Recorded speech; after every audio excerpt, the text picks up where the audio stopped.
प्यारे बच्चों, आप सभी को मकर संक्रांति की हार्दिक बधाई और शुभकामना। कल आपकी स्मिता मैम ने अपना चैनल लॉन्च किया और बहुत ही अच्छा रिस्पांस मिला। मैं बहुत खुश हूँ और आज मैं अपना जो एजुकेशनल वीडियो पहला डालने जा रही हूँ, जो चैप्टर 1 आपका है क्लास 12th का sexual reproduction in flowering plant, उसके बारे में है। बच्चों, आप भी अच्छे से जानते हैं, आप लोगों ने अपने 11th क्लास में ब्रायोफाइट्स, स्टेरोफाइट्स, जिम्नोस्पर्म, एंजियोस्पर्म सारे पढ़े हुए हैं। आपको भी पता है कि जो आवृत्ति बीज पौधे होते हैं या एंजियोस्पर्म होते हैं, उसमें जो है पुष्प पाए जाते हैं और यह पुष्प जो है जनन का अंग है। तो अगर हमें यह चैप्टर पढ़ना है तो सबसे पहले हमको पुष्प की संरचना समझनी पड़ेगी। बच्चों, यह हमने पुष्प का स्ट्रक्चर बना के रखा हुआ है।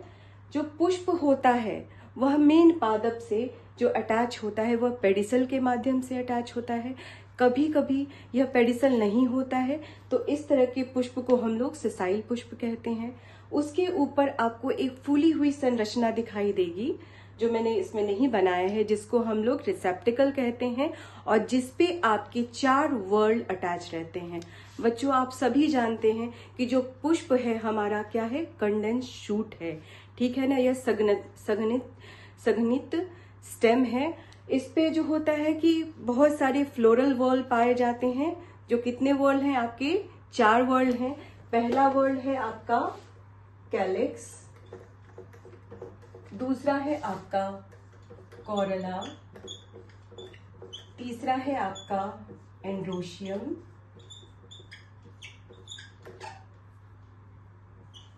और चौथा है आपका गाइनोशियम। दोस्तों, पहला वर्ल होता है बेटा, जिसको हम कैलिक्स कहते हैं, जो किससे बना है, आपका सेपल से बना हुआ है और वो किस कलर का है, हरे रंग का है। और हरा क्यों है, क्योंकि इसमें क्लोरोफिल पिगमेंट पाए जाते हैं। क्लोरोफिल पिगमेंट पाए जाने के कारण यह जो है प्रकाश संश्लेषण में करने में सक्षम है और तथा इसका कार्य क्या है, यह जो है जब पुष्प आपका कली की अवस्था में है तो उसको बचा के रखता है। दूसरे पे हम आ जा रहे हैं, तो दूसरा क्या है हमारा कॉरला। इसका क्या काम है बेटा, यह रंग बिरंगा है। यह क्या करता है, आपके पॉलिनेटर्स को, पॉलिनेटर्स मतलब क्या, पॉलिनेटर्स वह जीव है जैसे आपकी तितली हो गई, हनी बी हो गई, वह क्या करते हैं, पॉलिनेशन का काम करते हैं। तो यह क्या होता है, रंग बिरंगा पार्ट आपका क्या है, कॉरला, जो किससे बना हुआ है, आपके पेटल से बना हुआ है। तीसरा अगर हम आ जाते हैं तो आपका मेल पार्ट है, जिसको हम क्या कहते हैं, एंड्रोशियम। और एंड्रोशियम आपका किससे बना हुआ है, स्टेमिन से बना हुआ है।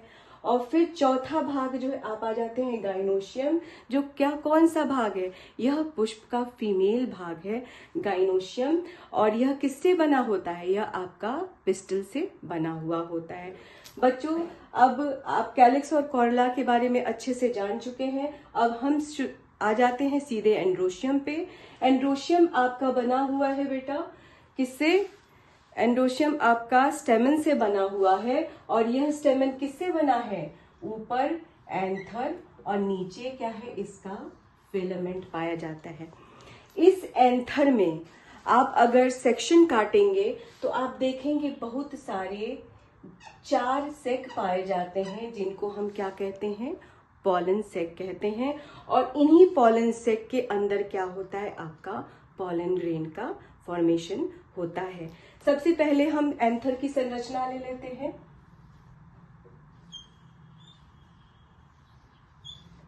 आप देख सकते हैं कि यह एंथर में क्या है, 4 पॉलन सेक है। यह एंथर जो है बाहर किससे कवर्ड है, एपिडर्मिस से।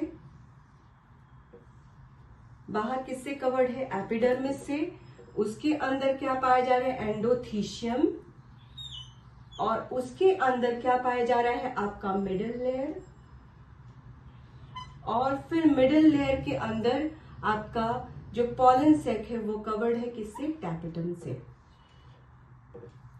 यह टैपेटम जब पॉलन ग्रेन इस पॉलन सेक के अंदर है तो उसको क्या करता है, पोषण देने का काम करता है। अगर हम शुरुआत में एंथर को देखते हैं बेटा, तो यह जो है इसमें पॉलन ग्रेन नहीं बना रहता। यह किससे बना है? आपका स्पोरोजिनस टिश्यूज से भरा हुआ है। और इसका प्रत्येक जो शेल है, जिसको आप क्या कह सकते हैं, स्पोर मदर शेल, जो कैसा है? डिप्लॉइड है। ठीक है, उसमें क्या होता है? अर्धसूत्री विभाजन होता है या मियोसिस होता है। और मियोसिस डिवीजन में आप सभी जानते हैं कि कितनी कोशिकाएं बनती हैं? आपकी 4 कोशिकाएं बनती हैं। तो 4 पॉलन ग्रेन आपके पास तैयार हो जाते हैं। जब यह पूरा मैच्योर हो जाता है, तो यह जब तक आपका पॉलन ग्रेन इस अंदर है, पॉलन सेक के अंदर है, तब तक वह पोषण किससे प्राप्त करता है? वह आपका टैपेटम से पोषण प्राप्त करता है। कुछ समय बाद जब यह सूख जाता है, तो आपका यह फूटता है और पॉलन ग्रेन का आपके डिस्पर्जल होता है। और वह काम कहाँ जमा हो जाता है? आपके फीमेल पार्ट के स्टिग्मा पे। वह कहाँ जमा हो जाता है? आपके फीमेल पार्ट के स्टिग्मा पे। बच्चों, हम थोड़ा सा पॉलन ग्रेन का स्ट्रक्चर और समझ लेते हैं। जो पॉलन ग्रेन है वह क्या है? आपका मेल गेमिटोफाइट है। और वह किससे बना हुआ है?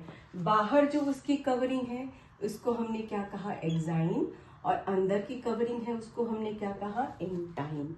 क्या बोला हमने? बाहर की कवरिंग को हमने बोला एक्साइन और अंदर की कवरिंग को क्या बोला हमने? एंटाइन।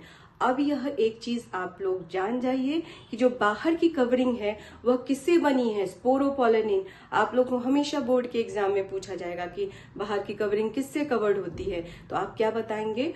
स्पोरोपोलेनिन। एक जगह जो होता है बाहर की कवरिंग में, जहां स्पोरोपोलेनिन नहीं होता है, वहीं से क्या होता है? आपका जर्म पोर बनता है और वहीं से आपका पॉलन ग्रेन जर्मिनेट होता है। मैक्सिमम जो एंजियोस्पर्म्स प्लांट होते हैं बेटा, उसमें अब हम यहाँ से फिर आ जाते हैं पिस्टल से। पिस्टल जो है आपका बना है स्टिग्मा, स्टाइल और ओवरी। और इस ओवरी के अंदर आपका क्या पाया जाता है? ओव्यूल पाया जाता है। बच्चों, आप लोग जान जाइए कि स्टिग्मा के ऊपर ही आपका पॉलन ग्रेन आता है और डिपॉजिट होता है और फिर क्या बनाता है? आपका पॉलन ट्यूब बनाता है। फिर यह क्या करता है? फर्टिलाइजेशन करता है। और फर्टिलाइजेशन के बाद आपका ओव्यूल जो है किस में बदल जाता है? सीड में या बीज में बदल जाता है। और ओवरी आपकी किस में बदल जाती है? फल में बदल जाती है। अभी हम लोगों ने माइक्रो स्पोरोजेनेसिस देखा था, जिसमें हम लोगों ने पॉलन ग्रेन का फॉर्मेशन देखा था कि पॉलन ग्रेन आपके मियोसिस के द्वारा बनते हैं। वैसे ही बच्चों, इसमें भी जो ओव्यूल है, जिसको आप क्या कह रहे हैं? मेगास्पोरेंजियम भी कह रहे हैं। ठीक है, यह किससे कवर्ड है? यह बाहरी इंटेगुमेंट से कवर्ड है और जिसके अंदर क्या पाया जा रहा है? आपका न्यूक्लियस पाया जा रहा है। इस न्यूक्लियस के अंदर ही आपका क्या बनता है? फीमेल गेमिटोफाइट या एम्ब्रियो शेक बन करके तैयार होता है। और सेम वही प्रोसीजर इसमें भी क्या होगा? आपका मियोसिस होगा या अर्धसूत्री विभाजन होगा। और उसके बाद से आपके क्या बनेंगे? मेगास्पोर मदर शेल या MMC, जिनको आप कह रहे हैं, जो न्यूक्लियस के अंदर है, उससे आपका क्या बनेगा? 4 मेगास्पोर बन करके तैयार होंगे। लेकिन उसमें जो 3 मेगास्पोर है वह क्या हो जाएंगे? आपके डीजेनरेट हो जाएंगे। और 1 मेगास्पोर आपका किस में डेवलप होगा? एम्ब्रियो शेक पे। हम लोगों ने क्या किया बेटा? मियोसिस कर दिया। क्रोमोसोम की संख्या हमारे पास आधी हो गई। अब इसमें जो डिवीजन होगा वो कौन सा डिवीजन होगा? माइटोटिक डिवीजन होगा या समसूत्री विभाजन होगा?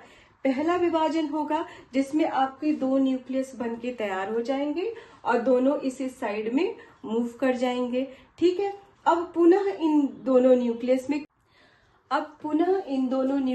में क्या होगा बेटा? आपका 2 बार पुनः विभाजन होगा और आपका जो यह बन करके तैयार होगा, यह क्या होगा? 8 न्यूक्लिएट स्ट्रक्चर बन के तैयार होगा।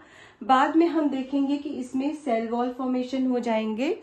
बीच में जो आपका है, ये एक साइड में जो है आपके क्या हो जाएंगे? एंटीपोडल शेल्स हो जाएंगे और दूसरे साइड में क्या हो जाएंगे? आपके सिनर्जिड्स और एक्सेल हो जाएंगे। और बीच में क्या हो जाएगा? आपका 2 पोलर न्यूक्लियाई अरेंज हो जाएगा। अब इस स्टेज में जो है हम इस स्ट्रक्चर को क्या बोलेंगे? इसको 8 न्यूक्लिएट स्ट्रक्चर बोलेंगे या 7 शेल्ड स्टेज बोलेंगे।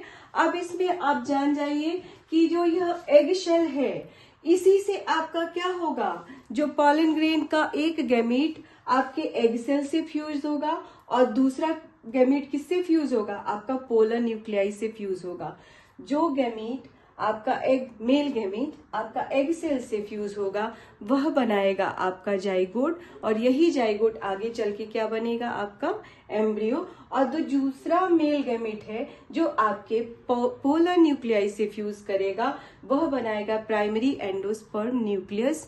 और इसी कारण क्योंकि 2 बार जो एक मेल गैमीट आपका एग सेल से फ्यूज हो रहा है और दूसरा गैमीट आपका पोलर न्यूक्लियाई से फ्यूज हो रहा है, इसीलिए बच्चों हम लोग एंजियोस्पर्म में कहते हैं कि इसमें डबल फर्टिलाइजेशन होता है।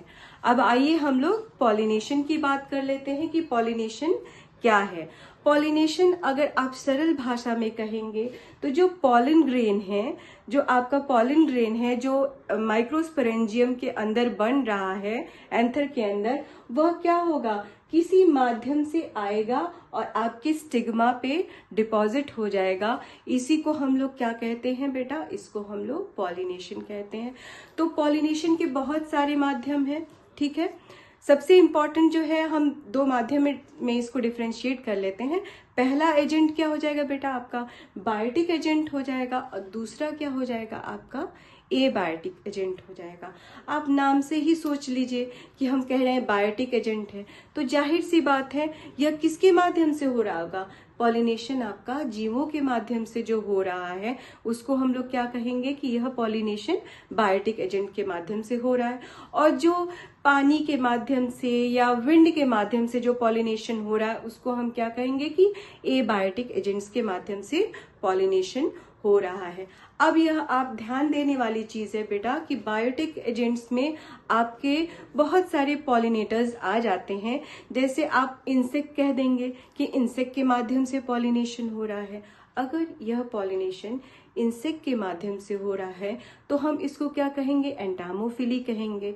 अगर कोई चिड़िया है जो पॉलन ग्रेन लाई और उसने क्या किया, स्टिग्मा के ऊपर डिपॉजिट कर दिया, तो हम इसको क्या कहेंगे, ऑर्निथोफिली कहेंगे। अगर कोई मोलस्क है जिसके माध्यम से आपका पॉलिनेशन या परागण हो रहा है तो हम इसको क्या कह देंगे, मलाकोफिली कह देंगे। एक चीज बेटा देखने की है कि हमेशा आप देखिएगा कि जो इंसेक्ट के माध्यम से पॉलिनेशन होता है तो अक्सर जो होते हैं फ्लावर्स जो होते हैं बहुत ही ज्यादा कलरफुल होते हैं, बहुत आकर्षक होते हैं, या उनके अंदर नेक्टर्स पाए जाते हैं, ठीक है। या रात में जो पौधे होते हैं उनमें बहुत ज्यादा महक पाया जाता है, क्योंकि वह क्या करते हैं, इन कीटों को अट्रैक्ट करने की अपनी तरफ कोशिश करते हैं। और अक्सर हम देखेंगे जो विंड के पॉलिनेशन होता है बेटा, उनके जो क्योंकि फ्लावर्स उतने कलरफुल नहीं रहते, क्योंकि और उनका जो स्टिग्मा होता है अक्सर क्या होता है, फेदरी होता है, कि वो ज्यादा से ज्यादा पॉलन ग्रेन को अपना रिसीव कर सके और पॉलिनेशन कर सके। और बच्चों यह जान जाइए कि कितने प्रकार के आपके पॉलिनेशन हो जाते हैं, इसमें भी थोड़ी सी विविधता है। जैसे मैंने बताया बायोटिक एजेंट है, एबायोटिक एजेंट है। कुछ शब्द और भी आ जाते हैं, ऑटोगेमी। ऑटोगेमी मतलब क्या हो जाएगा, अगर पौधा हर्माफ्रोडाइट है, हर्माफ्रोडाइट मतलब कि उसके अंदर मेल और फीमेल पार्ट दोनों ही है। मेल पार्ट मतलब मेल जो है उसके पास स्टेमन भी है और उसके पास गाइनोशियम है, तो जाहिर सी बात क्या है कि उसी फूल का जो पॉलन ग्रेन होगा वही क्या करेगा, स्टिग्मा पे डिपॉजिट कर जाएगा और वहीं पे पॉलिनेशन हो जाएगा। दूसरा एक शब्द हम लोग जानना आवश्यक है, जिटोनोगेमी, यानी मैरिज बिटवीन द नेबर्स, यानी कि एक ही प्लांट है, एक दूसरा इधर फूल खिला है, दूसरा इधर खिला है, इसका पॉलन ग्रेन गया और दूसरे को इसने पॉलिनेट कर दिया, तो इसको हम लोग क्या कहते हैं, जिटोनोगेमी कहते हैं। और तीसरा आपका हो जाता है जीनोगेमी, यानी कि अलग अलग प्लांट्स में आपके फ्लावर खिले हुए हैं, ठीक है। एक का फ्लावर का जो पॉलन ग्रेन है आया और वो दूसरे के स्टिग्मा, फ्लावर के स्टिग्मा पे डिपॉजिट हो गया, तो आप उसको क्या कहेंगे, जीनोगेमी कहेंगे। फिर इनके अनुसार आप जो है पॉलिनेशंस को विभेदित कर सकते हैं। फिर मैंने आप लोग को बताया कि जो पॉलिनेशन जो एयर के माध्यम से होता है उसमें फ्लावर का बहुत कलरफुल होना, ये सब चीजें जरूरत नहीं होती, बहुत सेंट की जरूरत या नेक्टर की जरूरत नहीं है, क्योंकि यह विंड के माध्यम से हो रहा है। दूसरे जो फ्लावर्स जो वाटर से जो पॉलिनेशन हो रहा है उसके लिए भी उसमें भी आप देखेंगे कि वाटर के माध्यम से जो पॉलिनेशन हो रहा है उसमें भी बहुत सारी इन सभी चीजों की आवश्यकता नहीं होती है। लेकिन अगर हम लोग वाटर हाइसिंथ वगैरह हम लोग देख लेते हैं कि भले ही ये पौधे पानी में पाए जाते हैं, लेकिन इनका पॉलिनेशन किसके माध्यम से होता है? इंसेक्ट के माध्यम से होता है। और अब हम जान गए कि हमारा पॉलिनेशन हो गया, हमारा पॉलन ग्रेन यहाँ आया, ठीक है, और उसने क्या हुआ, यहाँ जर्मिनेट करना शुरू किया, क्या बनाया? पॉलन ट्यूब बनाया। जर्मिनेशन उसका कहाँ से होगा? जर्म पोर के माध्यम से होगा, ठीक है। और यहाँ पे स्टिग्मा क्या है? थोड़ा सा चिपचिपा सा है, ठीक है ना, जिसकी वजह से यहाँ उसका जर्मिनेशन हुआ। उसने क्या बनाया? पॉलन ट्यूब बनाया। पॉलन ट्यूब में आपका जो माइटोटिक डिवीजन से आपका 2 मेल गैमेट बन के तैयार हुआ है, जिसमें एक मेल गैमेट आपका किससे फ्यूज हुआ? एगशेल से फ्यूज हुआ, और इसने क्या बनाया? आपका जाइगोट बनाया। दूसरा मेल गैमेट आपका किससे फ्यूज हुआ? पोलर न्यूक्लियाई से फ्यूज हुआ, और उसने क्या बनाया? आपका ट्रिप्लॉइड एंडोस्पर्म न्यूक्लियस बनाया, ठीक है। तो इस प्रकार जो है, जो निषेचन ऑटोगेमी के द्वारा जेनेटिक वेरिएशंस नहीं आ पाता, तो कभी कभी हम लोग कुछ आर्टिफिशियल हाइब्रिडाइजेशन की भी टेक्निक का इस्तेमाल करते हैं, जिसमें एक शब्द आ जाता है इमैस्कुलेशन। इमैस्कुलेशन का मतलब ये है कि हम जो है स्टेमन को हटा देते हैं और जो पिस्टल है उसको हम कवर कर देते हैं, और जो भी जिस वैरायटी का भी हम पॉलन ग्रेन चाहते हैं उसको हम ले आते हैं। जब आपका पूरा पिस्टल मैच्योर हो जाता है तो उसके ऊपर हम स्प्लिट कर देते हैं।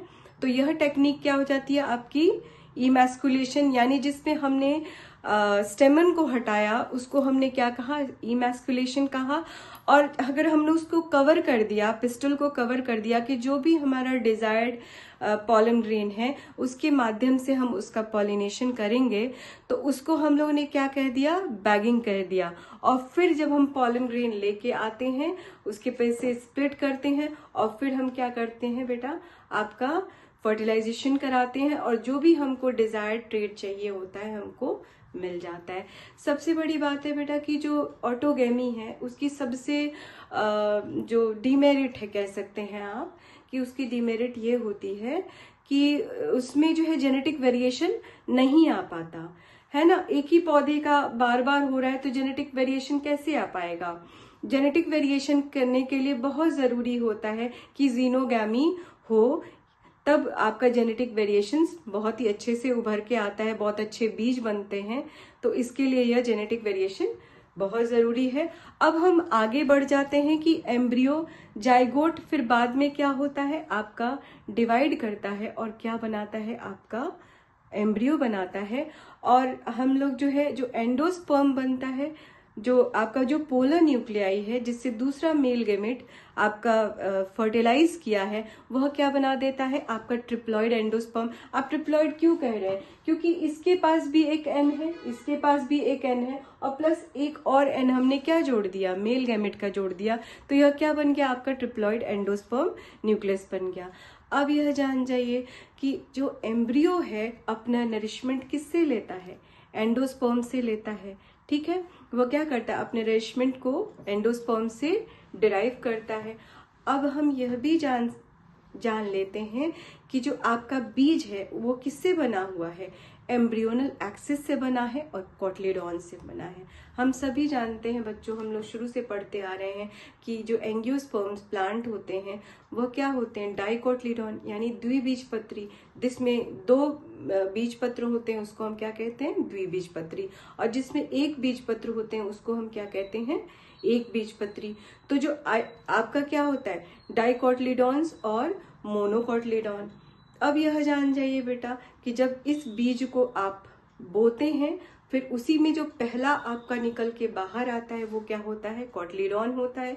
और जब तक आपका पौधा पूरी तरह से मैच्योर नहीं हो जाता, खाना नहीं बनाने लगता, तब तक कोटलीडॉन रहते हैं। और फिर जब आपका पहला पत्ती, दूसरा पत्ती निकलना शुरू हो जाता है, पौधा इंडिपेंडेंट हो जाता है, फिर आपके कोटलीडॉन्स जो हैं गिर जाते हैं। और यह जो है हमारा यह chapter sexual reproduction in flowering plant complete हो गया। धन्यवाद। थोड़ी चीजें